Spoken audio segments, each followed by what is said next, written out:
Welcome to An Interview in History.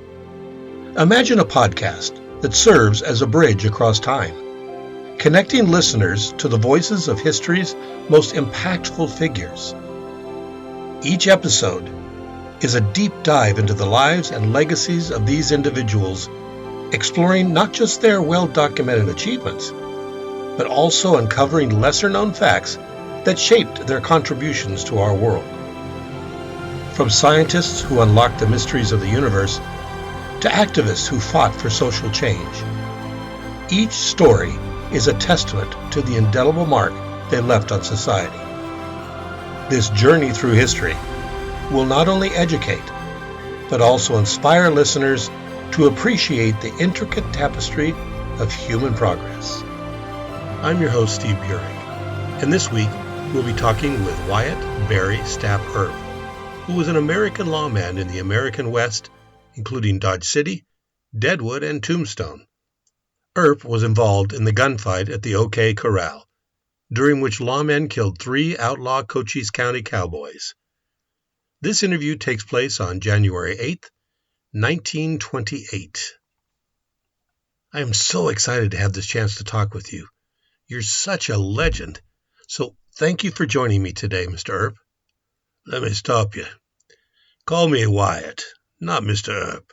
I just don't like that. Okay, you got it, Wyatt. Let's start at the very beginning. Can you tell us about your childhood? Well, I was born on March 19th, 1848 in Monmouth, Illinois. My parents, Nicholas and Virginia, were hard-working folks. My father was a farmer and later a justice of the peace. Life wasn't easy. We moved around a lot as my father sought better opportunities. I had 7 siblings, and growing up with such a large family taught me about loyalty and sticking together. Can you tell us a little more about your siblings? Certainly. I had 4 brothers, Newton, James, Virgil, and Morgan, and 3 sisters, Martha, Virginia, and Adela. My brothers and I were particularly close, especially Virgil and Morgan. We supported each other through thick and thin. You know, of course, that Virgil, Morgan, and I stood side by side during the gunfight at the OK Corral. So what about your schooling? Did you have much of a formal education? Not much, to be honest. With all the moving around, my education was pretty patchy. I learned the basics, but most of what I know came from experience. Life itself was my greatest teacher. Then before becoming a sheriff, what kind of work did you do? Oh, I did a bit of everything. I worked as a teamster, hauled goods across the plains. For a while I was a buffalo hunter. I even tried my hand at being a saloon keeper and gambler. You could say I wandered some before finding my calling in law enforcement. How did you become a sheriff? My first real stint in law enforcement was as a constable at Lamar, Missouri. Later, I worked as a deputy marshal in Dodge City, Kansas. Those towns were rough, filled with cowboys looking to blow off steam. I suppose I had a knack for keeping order without drawing too much blood, which earned me a reputation. Let's talk about your relationships. Did you ever marry or have children? I married my first wife, Urella Sutherland, in 1870, but sadly she died of typhoid fever just a year later. I went through a downward spiral after Urella's death, and I had a series of legal problems. On March of 1871, Barton County filed a lawsuit against me in the amount of $200 in my sureties, which included my father. I was in charge of collecting license fees Lamar, which were designated to fund local schools, but had failed to turn the money over to the county. After that, I had a few relationships, but it wasn't until I met Josephine Marcus that I found someone to share my life with. Josephine and I never had any children, but she's always been my partner. The gunfight at the OK Corral is what you're most famous for. Can you walk us through that day? That was October 26, 1881, in Tombstone, Arizona. It was a culmination of tensions between my brothers, Doc Holliday, and the Clanton-McLowry gang. The fight lasted less than 30 seconds, but it felt like an eternity. When the dust settled, 3 of them were dead, and the law was upheld. It wasn't something I gloried in. Violence is a last resort, but sometimes it's necessary. Wyatt, you talked about the OK Corral and how quickly it was over.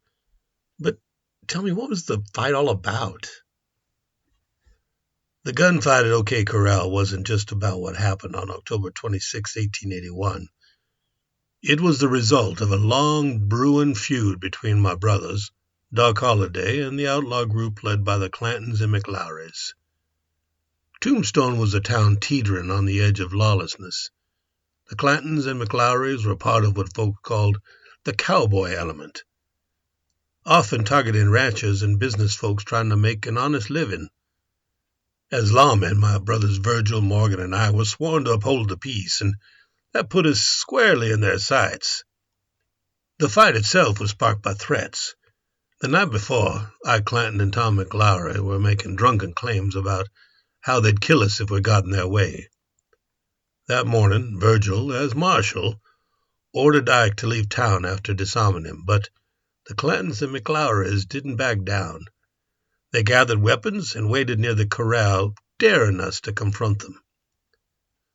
When we approached them, Virgil, Morgan, Doc Holliday, and I, we were acting on Virgil's authority to disarm them.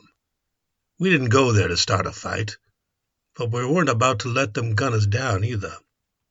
The exchange was short but deadly. It was chaos, gunfire, shouting, smoke. When it ended, Billy Clanton and Tom and Frank McLowry were dead. Virgil and Morgan were wounded, and Doc Holliday had a grazed hip. Somehow I came out unscathed. People called it a gunfight, but to me it was an ambush waiting to happen. We had no choice but to stand our ground and protect ourselves. It wasn't about glory or revenge. It was about survival and upholding the law. That day, we sent a message that lawlessness wouldn't be tolerated, but it came at a heavy price. Would you do OK Corral over again if you had the chance? For my handling of the situation at Tombstone, I have no regrets. Were it to be done over again, I would do exactly as I did at that time. If the outlaws and their friends and allies imagined that they could intimidate or exterminate the Earps by a process of murder and then hide behind alibis and the technicalities of the law, they simply missed their guess.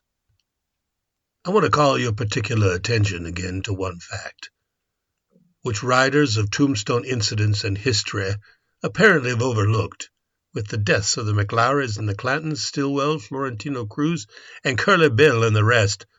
Organized, politically protected crime and depredations in Cochise County ceased. Now let's talk about your brothers and if they're still alive. My brothers. As I mentioned, we were a close-knit bunch. There were 5 of us boys in total: Newton, James, Virgil, Morgan, and myself. Each of them played an important role in my life. Newton, my eldest half-brother, is still alive. He didn't often get involved in the more dangerous parts of our lives. He preferred to stay out of the spotlight. James, my next older brother, is also still alive, though he's lived a quieter life after his time in the Civil War. Virgil, who was more like a father figure to me growing up, passed away in 1905.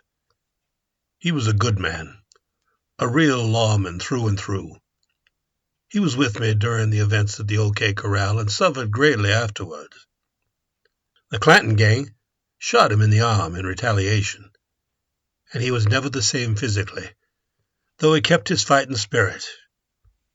Morgan, God rest his soul, was killed in 1882, not long after the OK Corral. He was shot in the back while playing billiards in Tombstone.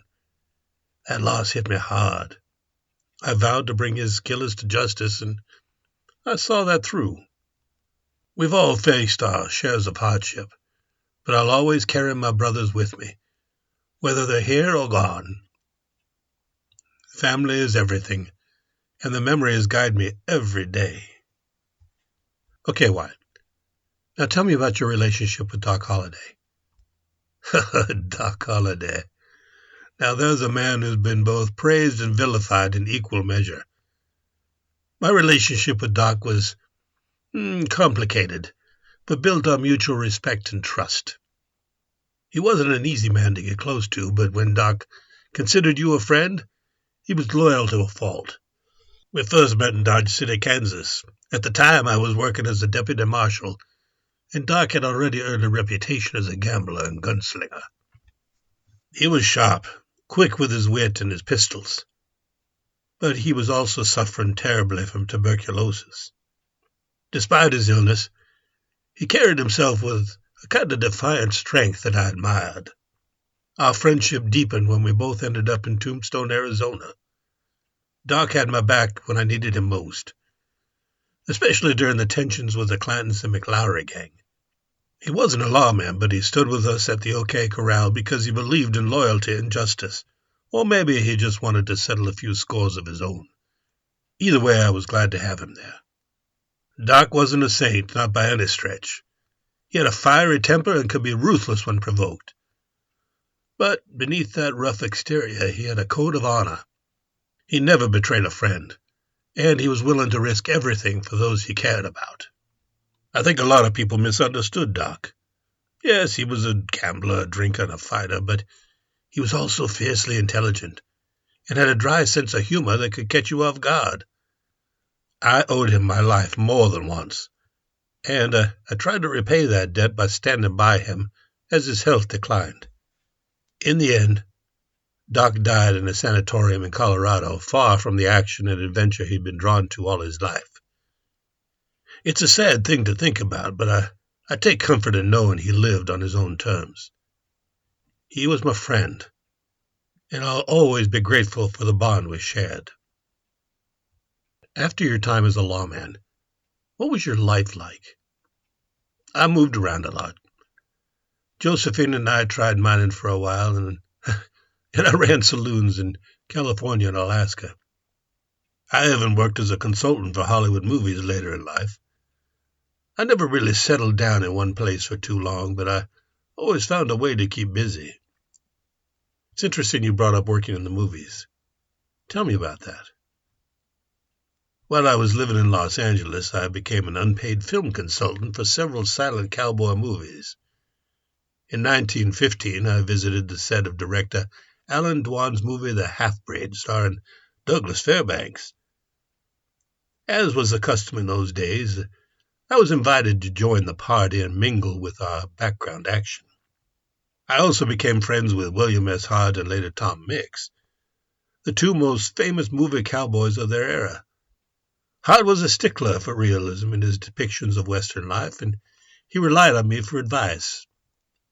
I frequently visited the sets of movie director John Ford, whose movies starred Harry Carey. In 1916, I went with my friend Jack London to visit the set of former cowboy, sailor, and movie actor turned film director Raoul Walsh, who was shooting at the studio Mutual Film Conglomerate in Edendale, California. Walsh took us to dinner at Al Levy's Cafe on Main and 3rd Street. During the meal, the highest-paid entertainer in the world, Charlie Chaplin, dropped by to greet me. Chaplin was impressed with us, but it seems with particularly the former Tombstone marshal. I tried to persuade my good friend, well-known cowboy movie star William S. Hart, to help set the record straight about my life and get a movie made. If the story were exploited on the screen by Hart, it would do much towards setting me right before a public which has always been fed lies about me. Looking back, how do you feel about the life you've led? Well, I've done my best to stand by my principles: justice, loyalty, and family. My life has been full of challenges, but I wouldn't change much. If folks remember me as a man who did what was right, even when it wasn't easy, then I'll be satisfied. Thank you so much for sharing your story with us, Wyatt. My pleasure. Wyatt Earp was the last surviving Earp brother and the last surviving participant of the gunfight at OK Corral, when he died at home in the Earp small rented bungalow in Los Angeles of chronic cystis on January 13, 1929, at the age of 80. The Los Angeles Times reported that he had been ill with liver disease for 3 years. His brother Newton had died almost a month prior on December 18, 1928. Wyatt was survived by Josephine and sister Adela Earp Edwards. He had no children. His wife Josephine was apparently too grief-stricken to attend the funeral. The funeral was held at the Congregational Church on Wilshire Boulevard. Earp's pallbearers were William J. Hunsaker, Earp's attorney in Tombstone and noted Los Angeles attorney, Jim Mitchell, Los Angeles Examiner reporter and Hollywood screenwriter, George W. Parsons, founding member of Tombstone's Committee of Vigilance, Wilson Meisner, a friend of Wyatt's during the Klondike Gold Rush, John Clume, a good friend from his days in Tombstone, former Tombstone mayor and editor of the Tombstone Epitaph, William S. Hart, good friend and Western actor and silent film star Tom Mix, friend and Western film star. The newspapers reported that Tom Mix cried during his friend's service. And now, another forgotten history. Located in southwest Kansas, legendary Dodge City sits on the banks of the Arkansas River and atop the world's largest underground water table, the Ogallala Aquifer. The surrounding red hills are a source of bountiful wildlife. Fort Dodge was built in 1865 to protect the wagon trains and U.S. mail and supply troops for the Indian Wars. The wickedest little city in the West was officially born in 1872, growing up around the sod home of a local cattle rancher. Dodge City was a major stop along the historic Santa Fe Trail, the great wagon train and trade route between Franklin, Missouri and Santa Fe, New Mexico, used until 1880.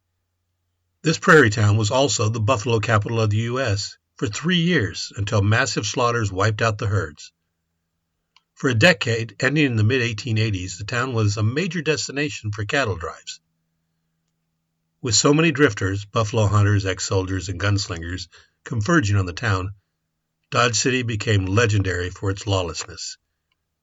With a population of only 1,200 in 1876, Dodge boasted 19 liquor-serving establishments. Famous Kansas peacekeepers did make it into town eventually, including Bat Masterson and Wyatt Earp, bringing the long arm of the law and plenty of fodder for old Western stories of glory. Today, Dodge City thrives with tourism, based on the mystique of the cowboy and the legends of the Old West. Join us next week when we visit with Elisha Otis of the Otis Elevator Company. He was quite an inventor. Until then, take care.